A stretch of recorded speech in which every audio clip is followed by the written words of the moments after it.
Halo semua, namaku Wahyu Lintang Akmalia. Welcome to my channel.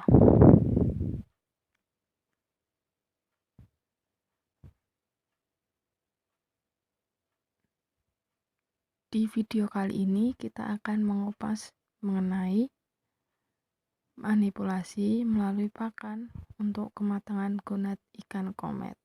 Nah, apa sih manipulasi melalui pakan ini?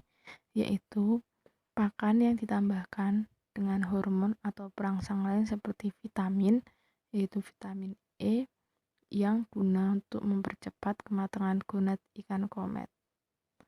Nah, langkah kerjanya yaitu pertama menyiapkan peralatan dan bahan. Peralatan pertama yaitu ember dan aerator untuk pemeliharaan. Yang kedua yaitu untuk pembuatan pakannya yang terdiri dari sprayer, sendok, nampan, dan takaran air.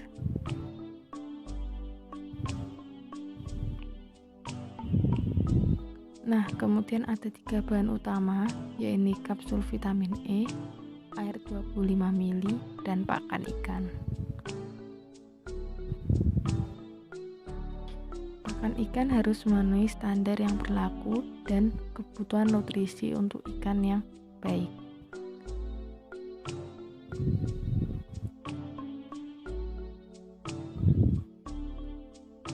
Terdapat syarat-syarat minimalnya. Oke, sebelum melakukan metode atau langkah kerja ini, alangkah baiknya peralatan dan tangan kita dalam keadaan bersih.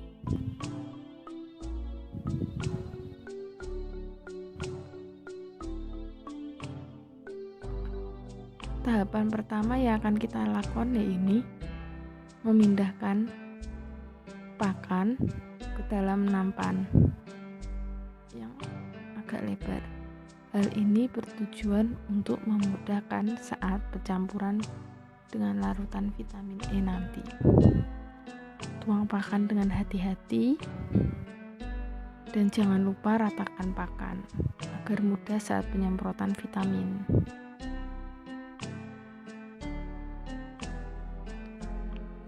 Oh ya, lakukan step ini dengan hati-hati. Kemudian sisihkan pakan dalam nampan tersebut.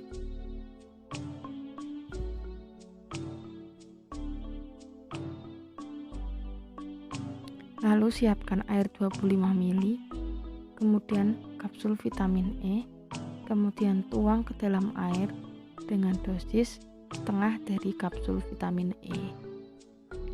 Jadi untuk perkiraannya sendiri yaitu AYU atau 1 AYU itu sama dengan 1 mg alfa tokoperol. Nah, kemudian gunakan sendok untuk mengaduk larutan vitamin E agar tercampur rata.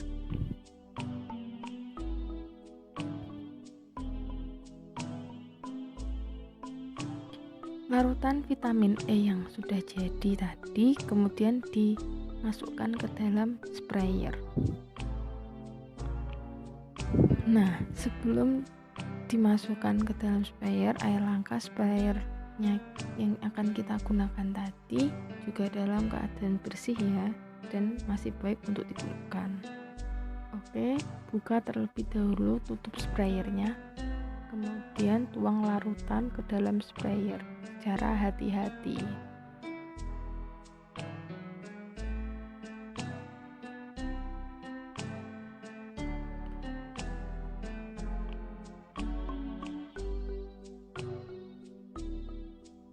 Nah, kemudian ambil pakan kembali yang tadi kita sisihkan, kemudian semprot secara perlahan dan diratakan.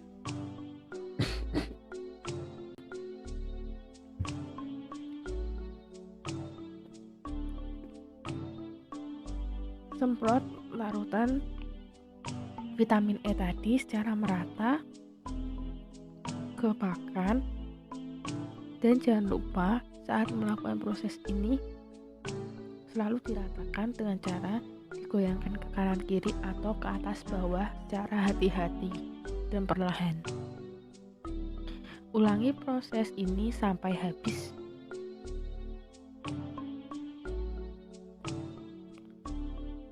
Nah, setelah larutan dalam sprayer habis, kita bisa lanjut ke tahap selanjutnya, yaitu pengeringan pakan. Nah, lama pengeringan pakan sendiri berkisar antara 15 sampai 30 menit dan jangan langsung ditaruh di bawah sinar matahari.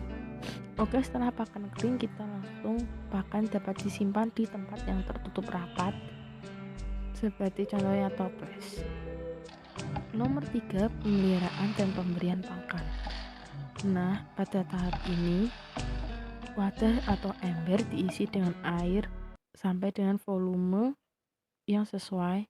Untuk ikan komet yaitu berkisar 1/3 dari ember, kemudian diberi aerasi. Setelah itu kita bisa menaruh ikan komet ke dalam ember. Di sini saya menambahkan 1 betina dan 2 jantan dalam 1 ember.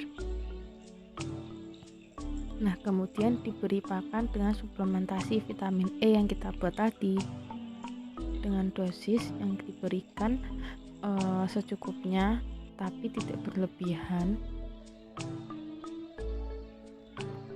dengan dilakukan 3 kali sehari, yaitu pada saat pagi, siang, dan sore.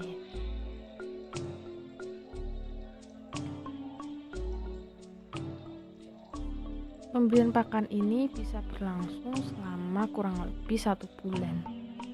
Nah, di sini ikan komet yang matang kunat akan terlihat beberapa perbedaan fisik dan tingkah laku dari sebelumnya. Nah, biasanya ikan yang mulai matang kunat akan menunjukkan perubahan fisiknya, yaitu untuk betina sendiri perutnya biasanya agak membesar, serta badannya agak gemuk. Serta untuk yang jantan sendiri sudah muncul timbul saat dipegang operkulumnya terasa kasar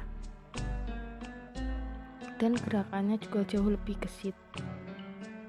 Kemudian juga untuk ikan yang akan yang sedang matang kunat pun cenderung beragresif atau suka berlarian satu sama lain, sehingga saat waktu yang pas kemungkinan besar akan memijah. Terutama untuk ikan komet sendiri, menurut jurnal, ikan komet akan memijah di awal musim penghujan karena ada rangsangan dari lingkungan, yaitu berupa petrichor atau bau tanah setelah hujan.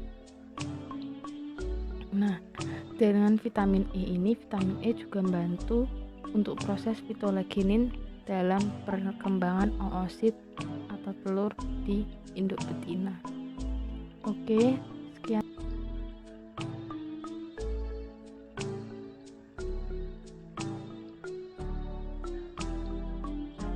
dari saya. Terima kasih.